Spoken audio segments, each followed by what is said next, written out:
Hello everybody and welcome to the United Stand. Ole Gunnar Solskjaer wants January transfers and Manchester United are willing to give them to him. That is the latest news from Manchester United today. Also very interesting developments around Paul Pogba and a good topic of debate generated by Alan Shearer as well, which isn't always a thing. But let's fly straight into this, and where is it coming from? Because you know me, when it comes to Manchester United transfers at the moment, I am still mortally wounded by what happened in the summer, and my trust levels are pretty low. But this is coming from the Manchester Evening News. It's their own source, and it's coming from Samuel Luckhurst. And whatever you think about the Manchester Evening News, I can tell you for a fact, they do get briefed by Manchester United Football Club. They do. And what they're basically saying is that Manchester United are looking at transfers in January if on the proviso, if the right players come along. So look, Ole Gunnar Solskjaer wanted signings in the summer and he didn't get everybody he wanted, and January now becomes an option. But I would read into this two things. One, yes, we do need signings in January and we all know that. But two, the proviso that the right players are available. And that's the get out of clause, isn't it? That's the get out of jail clause, sorry. That is the thing, isn't it? Oh, we're looking, we're walking around the market and we've got money if we want to spend it, but if it's not the right thing, we won't do it. And look, maybe the right thing won't be available because it was never available anyway. I don't know. A lot of you talk about January like it's going to be this big saviour. I don't really think it is. I don't want to be negative in this stream, but the reality is we are at the start of September effectively. There's plenty of over half the season's gone by the time the January transfer window comes around. The only way the January transfer window might help us is in Europa League if we get through the group stage, which I think even we will, and then you go into the latter stages. But you've got to buy somebody who's not cup tied. That could help us from a league perspective. We'll get top four if this team we've got now is good enough. Signing somebody in January isn't going to get us top four if it's already gone. So when you're looking at players in January, because I know that a lot of people in the live comments will be asking that, I think that you're looking at people like Declan Rice. I think you're looking at people like James Maddison. I think you're looking at people like John McGinn. I think you're looking at Brexit FC, because I think that's what United's approach is. I think there's a very definitive Plotter Blitz, he says, finally my daily dose of Gold Bay. I was live this morning, mate, talking about the FIFA ratings. If you haven't seen that, do give it a watch. That's on the homepage. But I think that United have a very definitive way, and whether you agree with it or not, they seem to have a tunnel vision to signing players from Britain. I don't agree with that, but look, there are still some good players out there that would certainly enhance us. And look, Jadon Sancho's British, but he's playing in Germany. I'd definitely take him. I don't think we'll get him, but I do think people like Declan Rice, like a James Maddison, like a John McGinn, would enhance Manchester United in that clip. I mean, look, to be honest with you, I'd take two from that three and be very, very happy. I don't know about you, but Maddison, McGinn, Rice, give me two of those, I'll be very, very happy, because I think they would improve us. And yeah, I would like to still get Bruno Fernandes. I don't think that can happen. But if we were to get McGinn and Maddison, or McGinn and Rice, or Rice and Maddison, I'd be very, very happy. It would cost a bit of money to do it. It would cost a little bit of money to do it, but I would be happy with that. So look, Manchester United open to doing business in January. I think we've been open to doing business in January forever. Whether we do any or not, I don't know. They certainly are saying that if the right players are available, they'll do it. But we don't have a great relationship with the January transfer window anyway, do we? Look at Alexis Sanchez. We don't. It's a difficult time to buy, and we should have done it in the summer. Talking of the summer, this is probably the most significant thing to talk about tonight. Paul Pogba. A lot of you, when we've spoken about Paul Pogba, have said Real Madrid wouldn't offer, Manchester United would have sold if Real Madrid had offered the right money. That was never the case, and this has been confirmed by Florentino Perez today. I think there was some sort of shareholders meeting for Real Madrid, and they were talking about the expenditure. And basically, when it's believed when he was asked about Paul Pogba, he basically said Manchester United were not willing to sell, and this fits in with what I've spoken about and a lot of you have spoken about over the last few weeks. Manchester United forced Paul Pogba to stay. Some United fans want to say Real Madrid never offered enough money. Manchester United were never selling to Real Madrid this summer. We were never going to do it. Pogba wanted to go, Real Madrid wanted to buy him, but Manchester United wouldn't even answer the door. You know, that dodgy call, you know, when you get a cold caller like, you know, Jehovah's Witness or, you know, an Amazon delivery that you don't want and you just hide upstairs and you don't answer the door. That was Manchester United this summer. They were not answering the doors to Real Madrid, even though Paul Pogba was begging out the window saying, save me, save me. They're pulling him back in. Get back in your room. You're grounded. You're not going anywhere. So that's basically what Real Madrid is saying. We know that Pogba wanted to go, and we know that Manchester United, for whatever reason, decided we will not sell him. We will not invest in a new midfield. We're going to keep Paul Pogba. That is a query I can't answer. I don't know why that is. It doesn't make a lot of sense to me to keep a player who didn't want to be here, that you could have got good money for and rebuilt your midfield. Maybe Manchester United just thought we haven't got time. We haven't got time to sell him, do all the negotiation and get get replacements in. And I think that's probably the truth. I think that's probably the truth, because you could argue about the marketability and say, oh, it's because Pogba's such a marketable brand, but brand Pogba's not that marketable if he's playing in a mid-table team. So I don't think that was the reason. I personally think, and unfortunately we're going back to the director of football thing again, I personally think what happened with Pogba is Pogba wanted to go and United basically said no, because we ain't got the time to do this. We know how slow Woodward and co are at signing players. You know, it took us a month to sign Wan-Bissaka when we knew we were getting him. It took us a month to get Harry Maguire when we knew we were going to get him. Very, very slow. So how on top of that were we going to sell Paul Pogba and sign two midfielders? It was never going to happen, because we're inept at transfers. We are absolutely so slow at it. So I think that was the biggest factor, and I think that's why Pogba didn't get his move. But there's talk of a January transfer window with Pogba. I saw it today, 180 million quid. We ain't never getting 180 million pounds for Paul Pogba. He's not worth 180 million pounds. I'd love to get it, but I think 150 was what he was worth in the summer, and I think next summer we might not even get that. I can see him going for about 130, because unless he sets the world on fire this season, which I don't think he will, I think we'll see good games and bad games from Pogba. There is no World Cup. The Euros are next summer. You know, he's not playing in the Champions League. We're not going to win the league. I don't see Pogba increasing his value now. I can just see it coming down because he'll only have 2 years on his contract. So Pogba, apparently Manchester United want to get Pogba on a new contract. I'm sure they bloody do. I'm sure they do. I mean, I'm sure if Bournemouth had Paul Pogba there and they could afford to keep him, they'd want him on a new contract because he's a brilliant player. But I can't see Pogba staying at United. I've said this before. I don't know what you lot think, but yeah, it's coming from Real Madrid that, you know, they wanted Pogba. Pogba obviously wanted to go, but Manchester United said we're not selling, and you know, some people would say that's a good thing. Kai Boo says squad is good enough to challenge, not guaranteed finish top four, but with Ollie, don't think Man United will even finish in the sixth. And Cantona, the greatest number 7, says, Mark, seriously, I love this show, but you're talking crap regarding transfers. If we didn't get the players we needed in the summer, then what decent players will we get in January? Rubbish. And mate, I've pretty much said that myself. I can only give you the news. I mean, God, you get enough idiots in the comments saying, oh, it's fake news, Goldbridge is making news up. I've never made anything up. Like, everything we talk about is either opinion or something that's in the news.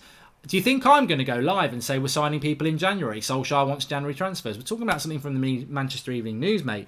And I don't disagree with what you're saying there. We had an opportunity in the summer to buy midfielders and we chose not to do it. Why would I trust that we're going to do it in January? Having said that, you know, you just don't know, do you? You just don't know. We did sign players in the summer. We did sign Harry Maguire and Wan-Bissaka and Dan James, and they're all very good signings, and maybe we will get a midfielder in the summer, in January. I think we should have got them in the summer, and I think if we don't get one in January, it's another mess up. But, you know, I won't be holding my breath on it. Certainly not. McGinn and McTominay in midfield. Have you seen Scotland play? One is okay, and I'm Scottish, by the way, says Daz OW. And Jay says, even if we sell Pogba for 150 million and Ed does his normal with 70 million spend, we would spend 220 million. And Cantona, the greatest number 7, Pogba is a professional player regardless. If he wanted to leave, he should still put in 100% effort. Mark, big shout out to Adam Brown. And Pogba will put in 100%. He will put in 100%. I don't think there's any issue about that. Nick P, Rashford is on the bench tonight for England, and I imagine the plan is to use him as a super sub with pace. It's exactly the role he should have for us. I must just apologise, actually, to everybody. I've just realised something, because it's only our second one.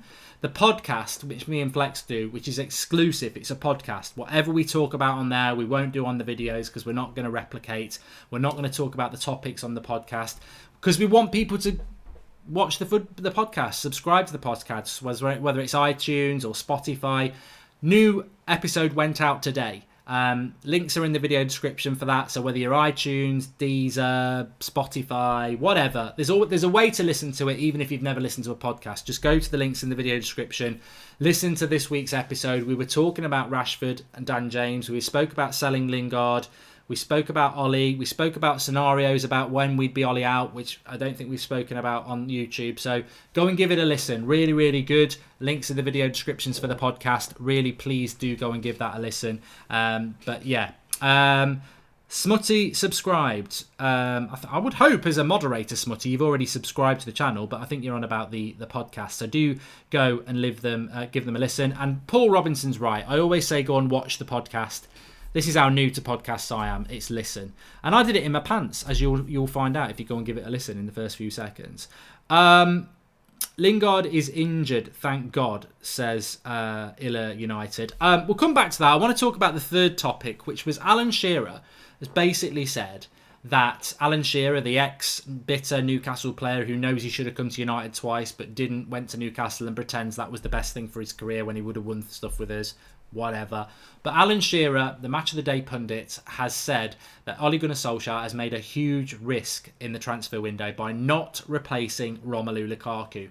And I thought, that's a topic I wanted to bring into the show tonight, because do you think Ole Gunnar Solskjaer has taken a huge risk not replacing Romelu Lukaku? Because I don't. And I think that, just to go back to that January transfer window thing, I think Matic is gone. I think Nemanja Matic is gone from United. And I think that's a great thing. And I would sell him tomorrow. I would get rid of him tomorrow, even though there's no replacement. I think that's brilliant. And I only bring that up because I thought getting rid of Lukaku was brilliant business for United. There may not, if we'd have kept Lukaku, then he would not have started games. He would have been a bit part player. And then when we sold him next summer, we would have probably only got 40 million for him. This was the summer to get good value for Lukaku, and we did it. And I applaud Manchester United for doing that. Have we taken a risk by not replacing him? Yeah, you could say so. And a lot of people are saying yes. Greatman, McCube, JBW says no. The Equaliser says yes. Archie says yes. But I think it goes back to what I was just talking about with about Paul Pogba there. I think United didn't have enough time to do what needed to be done this summer. Lukaku went, Sanchez on loan, Smalling on loan, Darmian got sold, we bought Maguire, we bought Wan-Bissaka, we bought Daniel James. That's 6 deals, and I think that's too much for United to do. I said it at the start of the summer, I don't trust this board to be efficient at dealing with deals. They're just not, they never are, we're always slow. So I think with Lukaku, they spent a lot of time on selling him, but they left no time to replace him. And there was real options out there for us to bring in. There was the lad from Sevilla who went to Monaco, Ben Yedder. That was an easy deal to do. £40 million would have given us a little bit more. There were options. There were options to bring in and replace Lukaku, and we didn't do it. And I think, there is an element of risk there, because whatever you say about Lukaku, he probably would score 20 to 25 goals for you. He wouldn't have scored 20 goals this season for United because he wouldn't have been a starter, but I bet he would have got about 10 goals off the bench. So it is a risk. Having said that, I've got total confidence in Anthony Martial. If he can stay injury-free, I think Martial will get 20 goals. People disagree with me on that, but I think that he will. I think Rashford's the risk, and I think Ollie's faith in Rashi could be his downfall. I don't have the faith in Rashford that Ole Gunnar Solskjaer has, and I don't think many Manchester United fans do. I have the faith in Martial, and I think Lukaku going and Martial getting his chance, I'm happy with that. But Rashford's got to contribute as well. You look at a Premier League season, you probably need around, and this is only off the top of my head, but you probably need around 50 goals in a season. And I can see Martial contributing, I can see Pogba contributing, Dan James is already contributing, but you need 10, 15, 20 goals from Marcus Rashford, and he's the player that is now the risk. He's the player that's out of form. He's the player that, if in May we fail badly, we will say, some people will say, well, we shouldn't have let Lukaku go. It's on Rashi's shoulders, and that's the risk Ollie's taking. I don't see there being a risk with Martial replacing Lukaku, but Rashford's got to step up to the plate as well. And also Jesse Lingard. Lingard hasn't scored, has he? He's hardly scoring, he's hardly providing assists. So Rashford and Lingard are the two players, and Rashford and Lingard are the two players that Ollie is absolutely in love with. So they're the two players that have got to find their game, because they're the two players that are going to cost us. But I would have liked us to have brought another striker in, of course, because I think if you had brought Ben Yedder in and we'd had the start to the season we had, you think about that game against Southampton where Martial wasn't fit, and it was very clear after 45 minutes that Rashford was playing badly. You got Ben Yedder on the bench, you take Rashford off, you bring him on. I think those scenarios will happen time and time again this season, where there's an injury maybe to Martial or Rashford, and one of them's not playing well. You look at the bench, you've got to go Mason Greenwood, which I don't mind doing, but there should have been. I always think a top 6 side should have 4 strikers. And at the moment, we've got 3. And one of them's 17, 18, isn't he? Robert Brennan says, we could have got Icardi as part of the Lukaku deal, but the Glazers wanted cash. Shows what United is about to them. Robert, to be honest with you as well, look, I know people who follow Italian football quite closely, and they're well respected. And they said that Icardi didn't want to come to the Premier League. So, you know, you can throw it that way as well. Having said that, I don't think United wanted Icardi either, so I wouldn't disagree with you, but you know, even if hypothetically we did, he didn't want to come to the Premier League. Ronnie24 says, backup striker on loan would be a good option. But I disagree. I disagree with that, because I don't think Manchester United should be having strikers on loan if they're going to be important to us. That's, you know, I know we did it with Henrik Larsson for a few months, but I don't think United should be having backup strikers on loan. We're a big club with a big revenue stream, and we should be able to bring in strikers and do our business properly. The Batman channel says, I like Greenwood, but we can't rely on a 17-year-old, and Rashford has pace, he needs supply, says Philip Flopper.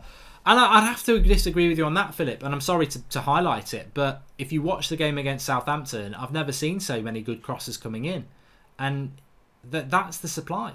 You know, I think some people are quite simplistic about their assessment of football, and they'll look at something and go, wow, Rashford, but Pogba gave him 2 good chances he missed. And also, you've got to look at the chances he misses because he doesn't run where he should be running. And I think that the supply to Rashford against Southampton, Lukaku would have got 2 goals that game. And people, when I said that, people were like, oh, don't talk about missing Lukaku now when you've been calling him trampoline feet, finding the ball in Sainsbury's car park for the last year, Mark. No, look, I wanted rid of Lukaku. I just said it a few minutes ago. But if Lukaku had played against Southampton, he would have got 2 goals. If Martial had played against Southampton, he would have got 2 goals. If Ole Gunnar Solskjaer was in his prime against Southampton, he would have got a hat-trick, because the quality of the ball into the box was fine. Like I say, Pogba laid on Rashford twice, and he wasted it. But the amount of decent balls that were coming into the box, he should have been on them. He just doesn't anticipate things. And he needs to work on that side of his game.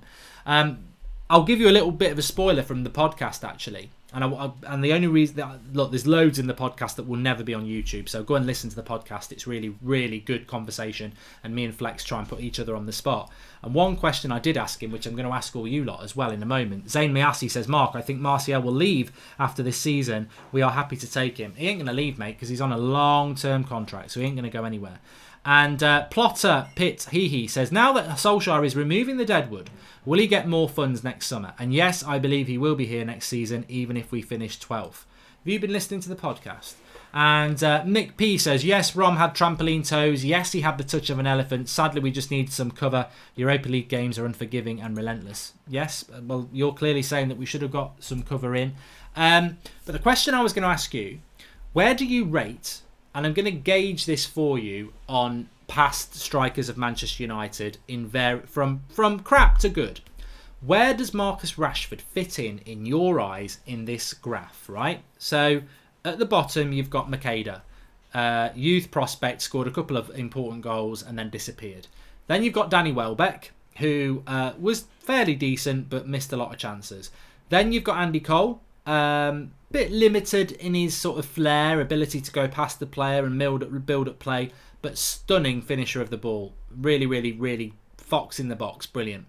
Then you've got Van Nistelrooy, who was just absolutely stunning striker. So where would you put Marcus Rashford? Is he below Makeda? Is he between Makeda and Welbeck? Is he between Welbeck and Cole? Is he between Cole and Van Nistelrooy? Where is Marcus Rashford in your opinion at this moment in time? Anil Palyapan says, we got 3 strikers but all similar. When we sold Lukaku, we lost physicality or another dynamic. We need 4 strikers at least. One who gives another dimension or is good in the air. A predatory number 9. Greenwood is. And how do you feel about Van der Sar comments on Director of Football, says Ari Guadalia. Well, we spoke about Van der Sar on Sunday night. He, to me, would be a very, very good Director of Football. I would be very happy to bring him in because he's experienced in the role, and I don't think he'd take any shit from Woodward and the board. Like, I think the Woodward and the board want a puppet. I think they want somebody who is like Solskjaer, maybe a Rio Ferdinand or a Darren Fletcher, who you bring them in, everyone gets excited, even though they've got no qualifications for the job. I think Van der Sar has got qualifications for the job, and that's very important because they'll push back against the board and say no, we should do this. I would love us to get Van der Sar. I don't know whether it's going to happen. Mark Pelfrey says it's the first time it feels we lack top quality up front for years. We are as thin up front as a pancake, probably the thinnest of any top 6 teams in any league right now. We are thin up top. We're thinner than Pep's bold head, but we've got what we've got, and we go with what we've got. Zayn Mayasi says, Mark Rashford is Salford standard. He's not going to score goals. He doesn't have the eye of the tiger. He will score goals. But let's see where people are ranking him. Neeraj says, Welbeck at United was better than Rashford. I disagree with that. I'd rank him between Welbeck and Cole, says Abrasidic. I would as well. Between Welbeck and Makeda, says Albert Osbandeko. So he's putting him below that. Between Welbeck and Cole, says Ultra67, which a lot of people are saying. Rashford's done out here, Mark, says that guy. I would agree with you. I would agree with you on that. I think that I think Rashford's better than Welbeck. I saw a lot of Welbeck and I saw a lot of Rashford. Welbeck was a grafter, but Rashford's the better player. He's a better flair player. He's better at dribbling. He's quicker. And I think he's a better finisher than Welbeck. Rashford's missed some bad chances, but Welbeck, he wasn't. Rashford's not as bad as Welbeck. And Welbeck was quite good for us, but Rashford's better than that. But Rashford's nowhere near Andy Cole. So for me, Rashford's between Welbeck and Andy Cole. Can he be as good as Andy Cole? Probably not. I don't think he's going to be as good as Andy Cole, even at his very best. I think there was an opportunity for Rashford maybe 2 years ago where I thought he was going to be like world class. I thought he was going to be amazing. I don't think he's ever going to be world class now. I think he can still be a very, very good player, but I don't think he'll surpass Andy Cole. I'm not even talking about goal scoring. I think Andy Cole was a top class striker. I don't think Marcus Rashford's ever going to be a top class striker. Will he be a top class winger? I don't think he's got the delivery to be a top class winger, but I think what Marcus Rashford can be is a very, very good striker. And I would take that. But at the moment, it's probably fair to say that his form is that of a Danny Welbeck. But I do believe he's better. I just think he needs to work on his final ball, his final finish, his final cross, his final header, the final bit of the decision making. And decision making isn't just the pass or cross you make, it's the run you make. It's the way you head a ball and strike a ball. It's the decision making that Rashford needs to work on, and he can still become a very, very good player. Lingard's ruined him. I don't know whether you can blame Lingard. I think Lingard needs to focus on himself. Jamie Wiltshire says, why aren't we criticising Lingard? I think Lingard probably deserves an evening off. And also, with Lingard, is he not 27 this year? I think Lingard's done. I think Lingard is what he is. I think we might get flashes in the pan of brilliance like we did 2 years ago. But I think consistently, Lingard, to me, is not a Manchester United first teamer. He's a bench player. I mean, look, I'm wandering into the podcast here. Go and listen to the podcast because we open up about Lingard and we talk about what should happen with him. But Rashford, he's young enough to still do it. I think he's like 5 or 6 years younger than Lingard. So he genuinely is a young talent. We joke about Lingard being a young talent, but Rashford genuinely is. And Rashford can still turn it around. I just feel that there's a little bit of... The aura I get from Manchester United Football Club and the players is a moodiness. Like, they don't like fans criticising them and they get moody about it. And all they want to do is hug their fans who, stand out in the rain, wanting their autographs, buying their brands and everything like that. They don't like people criticising them. And I think that is a problem in modern society. Like, criticism is part of what you do if you're an entertainer. And criticism is something that should inspire you to be better. And you should take on board that you can prove the critics wrong, or you can change the mind of critics. Lingard and Rashford can't prove us wrong. They've been rubbish for 6 months. That's facts. They can't change the past. But they can make us think they're good players again. They can make us see that they are good players. And that's what they should do. But I just get that there is this I get this sort of feeling of, they're almost feeling sorry for themselves when actually, and the criticism gets to them.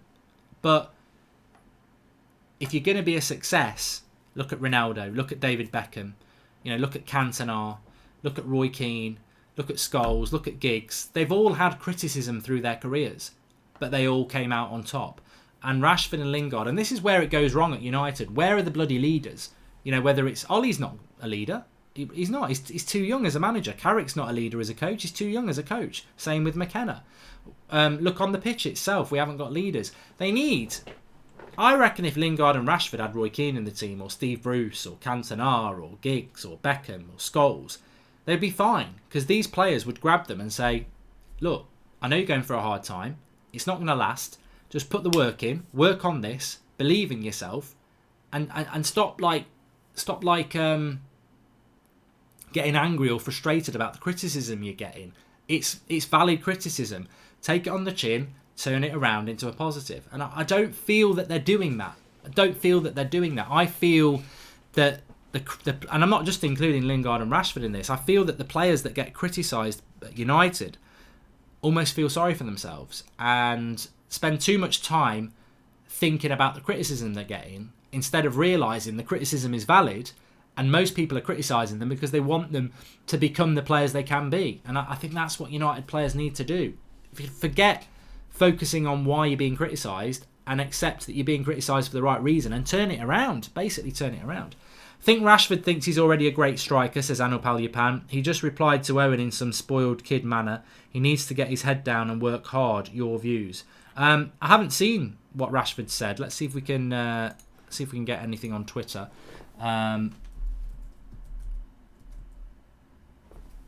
See if he's replied to anything. I mean, look, it's a way to make him...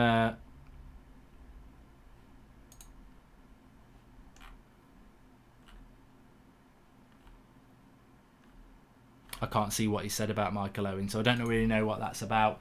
But look, if Marcus Rashford or Jesse Lingard slags Michael Owen off on Twitter, they're going to get another 1 million followers because it's a popular thing to do. But yeah, it's it's a bit like it's a bit like Darth Vader, isn't it? And I'm Luke Skywalker. And I'm not saying that Marcus Rashford's an evil Sith Lord, but I feel the good in him. I sense the good player in him, and he was an up and coming Jedi not too long ago, and he went off with Jesse Lingard and he's gone evil. No, I'm only joking, but he's lost that. But I do feel there's a good player in Marcus Rashford, and I've certainly not given up on that yet. I think he can come back.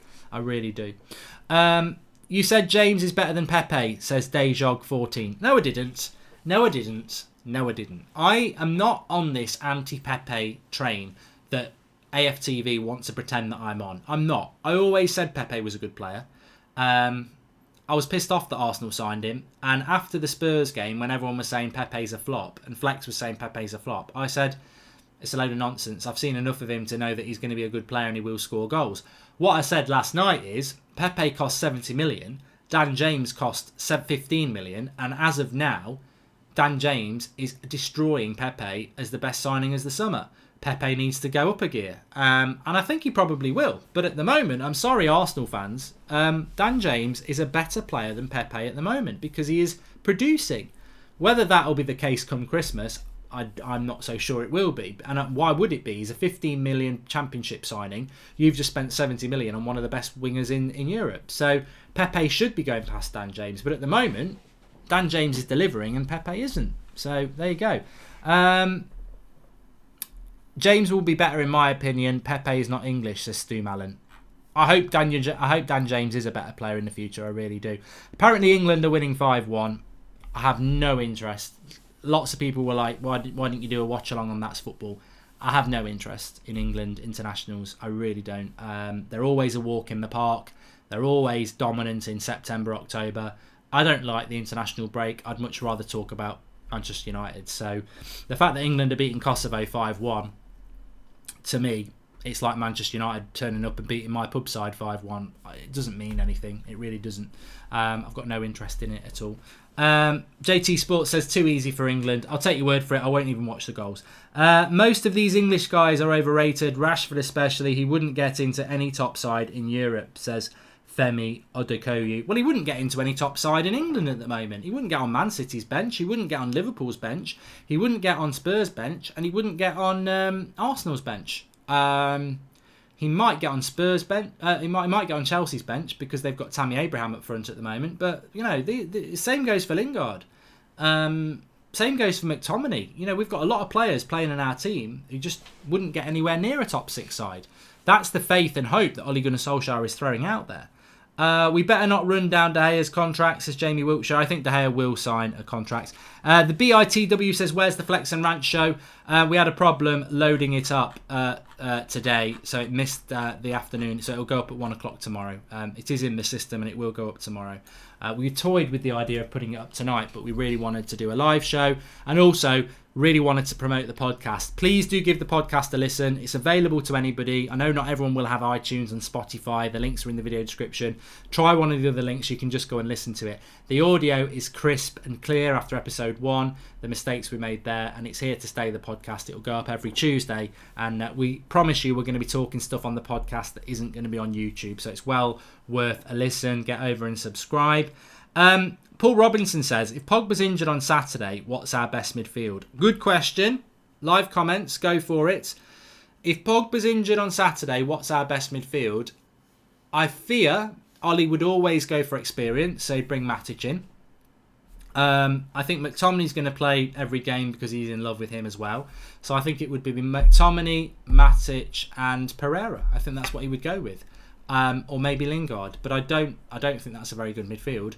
And look, even if Pogba is fit, and the midfield I would go with if Pogba's injured, I would go Fred, McTominay and God knows, Gomez probably. I would, because I just think sod it, we're not going to win anyway. So let's try and build something. Because what we're up against on Saturday is Ndidi, Tielemans and Maddison. So we're in for a great game on Saturday. I can't wait for it, because we're either going to get exposed or we're going to get a brilliant 3 points. The one result I don't want is a draw. I want Sancho so badly. He's pure class, says Chris Bennett. I personally would love Jadon Sancho at United. I don't think we've got a cat in hope's chance. I think the chance was in the summer. We didn't get him. What he's going to do this year is what he's doing tonight, scoring loads of goals. He'll do it for Dortmund as well. He's going to be one of the world's best players, and one of the world's best teams are going to sign him from Borussia Dortmund. And unfortunately, it's going to happen next summer, probably off the back of a really good Euros for England, and we are going to be in the Europa League again. We will not sign Jadon Sancho unless we get into the Champions League. And even then, I think we've got a slim chance. But we won't be in the Champions League next year, I don't think. I think most of us know the chances of us being in the Champions League next summer, and it's sad to say it in September, are ridiculously slim. Sancho will move next summer for a world record transfer fee, I think. I don't think it's going to be to Manchester United. I think we've missed the ship, and I think we've missed the ship because we didn't get Champions League football last year, and I don't think we're going to get it this year. So, look, I would love Sancho at United. I think Sancho would come to United, but we'd have to be a Champions League, and we'd have to have stability. And I don't think we're going to have either of those things, so I don't think we're going to get those sort of players. Those days are gone until we get something back. He will come, don't worry, says Joe Corey. I can't see it. I can't see why he would come. Why would he come to a team that's in the Europa League? And United will not sign Sancho, says Illa United. It's good that Sancho snubbed United. We probably would have ruined him, says Solomon James. And our midfield is pure banter. Afraid it will be exposed against Leicester's quality, says Rogvi. I've got a feeling we're going to win. I've got a feeling we're going to win, if I'm totally honest with you.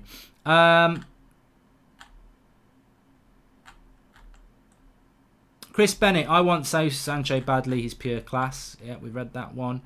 And that ship has sailed, says Gabriel Medina. I do. I think, unfortunately, I think the Jadon Sancho ship sailed in the summer, and I think the Bruno Fernandes ship has sailed. They will go to other Premier League clubs, I feel, but not Manchester United. I don't know whether Pogba is injured, by the way. I don't know that Pogba will miss on Saturday. It was a hypothetical from Paul Robinson, to be honest with you. And evening, Mark. What do you think about the Van der Sar update? Says King AF. I don't know what those updates are. I know he's in Manchester tomorrow to play in the Vincent Kompany testimonial game. But look, I would love us to get Van der Sar. It would be a positive move. And I think if we did get Van der Sar, then you would hope that maybe we'd get Van der Beek or Ziyech or someone like that as well. But no, I would like to get Van der Sar, but I won't be holding my breath because I'll pass out.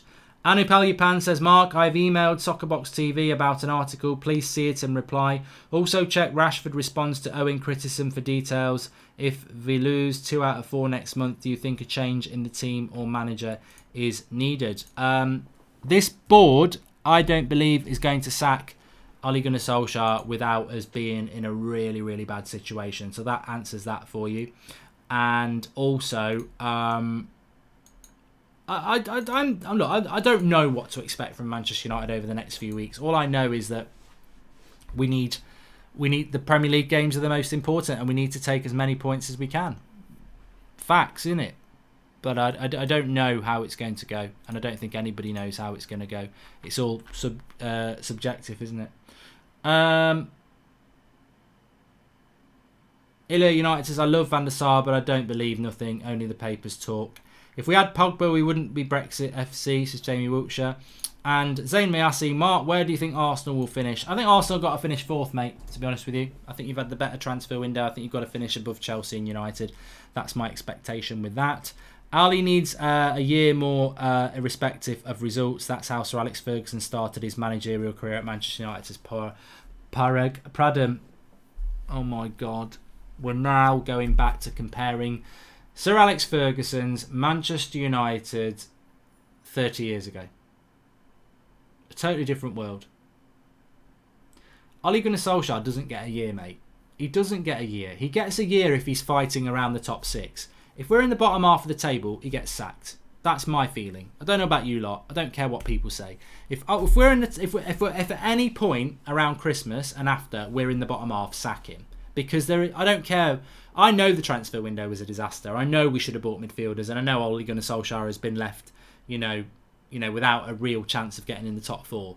But that squad's good enough to finish in the top half. And if at any point we go into the bottom half, he's got to go.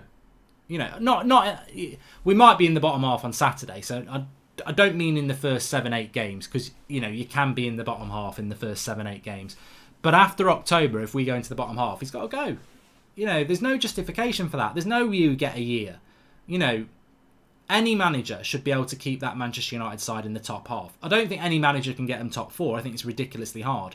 But if you go below mid-table, you're failing badly. That team is not it's not really a mid-table side. I know we cracked that joke, but it's not a mid-table side. It should finish 7th or 6th. It should never be going low 10th. And if it goes below 10th, then you've got problems with the coaching, I'm afraid. Say Miyasi, Mark, players today are not men. They need Nick Fury from the Avengers to make them harder. And Sir Alex's time was 30 years ago, says Kremlin. Look, yeah, I didn't like it with Moyes. I'm certainly not going to take it now. Comparing anything to what Sir Alex Ferguson did in the late 80s is just ridiculous. It's a different world. Sir Alex Ferguson would be sacked now. He would. And people say that like it's sensationalist. Instead of going back to Sir Alex Ferguson's days and saying, we've got to give him time because Sir Alex was giving it, I always say flip it the other way. Imagine if Sir Alex Ferguson was now. He would be sacked. He would be sacked because that's the modern game, unfortunately. And anybody who says, well, it shouldn't be, we should give them time. No, you shouldn't give them time. It's just the way it is now. It's a different world. And they don't compare. They don't compare as far as I'm concerned. So to recap for you, anybody who's joined late, please do smash a like on the video. Let's see if we can get 1,000 likes. Well done to all of you lot. You should smash a like for yourselves for watching the United stand instead of some bloody pub league friendly. Or I think it's a competitive game for England as well. I'd rather have a cold bath and with a duck and anyway, the recap is the Manchester Evening News from their sources are saying that United are open to signing players in January if they're the right player. We know Ole Gunnar Solskjaer wants more signings, so let's see what happens with that. Paul Pogba, Real Madrid are saying that United would not sell to them under any scenario in the summer. So United just wouldn't sell, even though Pogba and Real Madrid wanted the move. And Alan Shearer has said that United have made a big risk by not replacing Lukaku. Will it come back and bite us? I personally am happy that we got rid of Lukaku. I wouldn't have minded a Ben Yedder or someone like that, a different option off the bench. But I think the only reason we're talking about that is because a certain Rashi isn't delivering. I think if Rashford and Martial get 20 goals each this season, you don't miss. It's not a risk. It's not a risk. Anna Panley Pan says, would love you to make a video on realistic managers who could replace Ollie if, as you say, December comes and Ollie is sacked. As of now, I'm clueless who is available. I wouldn't do a video about that at the moment, Anoop. I know a lot of you would like it, but for me, it's too sensitive and unfair to do that. If in the I'll make a promise with you. If at the next international break, we've only got another 5 points, we're on 10 points and we're in the bottom half of the table, I will do it. Because I know the next game after that is Liverpool, which we'll probably lose. And I know that we've got Man City and Spurs to come soon after that. And I would be saying, if we're in the bottom half of the table after 8 games, we're in big trouble. So I might do it then. But as of now, I think it would be a pointless and disrespectful thing to do. Thanks everybody for watching. Please do smash a like on the video. And I want to say to everybody who is watching, go and listen to the podcast. New episode has just come out this afternoon. Brilliant time with me and Flex. No topics that we've spoken about tonight or last night or tomorrow will be spoken that we spoke on the podcast. Really good topic about Jesse Lingard straight away. Go and give it a listen. It's on iTunes, Spotify. There's a way to listen to it. Whether you're on podcasts or not, just click one of the links and one of them will play. Thanks for watching. Really appreciate it. Supporting the channel through the international break. I think we've had a really good international break. It's officially over tonight, so we can look forward to the weekend and a bumper week of loads of games, whether it's Carabao Cup or Europa or the big Premier League games. Loads and loads to look forward to. So thanks everybody who's been loyal to the United stand and got involved in the conversation over the international break. I think it's made it go a lot quicker. And you are the hardcore United standers. You are the ones. So thank you to everybody. Smash a like on the video and make sure you go and listen to the podcast. Flex and Rants tomorrow lunchtime. I'll be back at 8 o'clock. Thanks for watching.